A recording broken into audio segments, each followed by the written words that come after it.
মানুষের অনেক ভিড় দেখে যাওয়ার পথে ব্রেক মারি দেখলাম, কইলাম কোন বাবা আবার বাইর হইছেন। ফাতা বাবা শুনলাম, শোলা বাবা শুনলাম, লুক্কা বাবা শুনলাম। দেখি এনে কি হয়েছে, দেখি একটা গাছের মধ্যে তিনটা তাবিজ বান্ধা সফলের গাছের মধ্যে, আর গুড়ির মাঝে আছে কয়েকটা শোলা রাখা, আবার কয়েকটা ফুলও রাখা। মানুষে জিজ্ঞাইছে এই জায়গার মধ্যে কি হয়েছে, ওই দৌকা আমি আবার দেখাই আর দোকানের তালার মধ্যেও আছে তাবিজ একটা, আবার খাজুয়ারা তো শলা শরীরে লাগাইলে চুলকায়।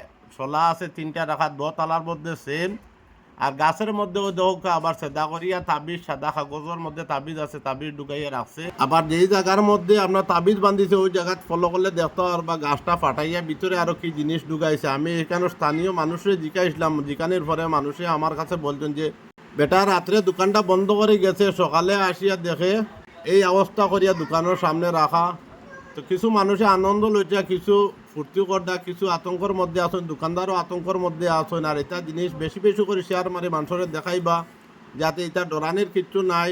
সব জায়গার মধ্যে কিছু ফালতু লোক থাকে, ফালতু লোকের কাম এইগুলা, এটা নিয়ে আতঙ্কিত হইবা না, ডরাইবা না। আর অন্যরে বেশি বেশি করে শেয়ার মারিয়া ভিডিওটা দেখাও, যাতে দেখিয়া এটা মানুষ আতঙ্কিত না হয়। এটা ঘটনা অনেক জায়গাত অনেক রকম করেন ফালতু মানুষে, আর আপনারা ডরাইবা না।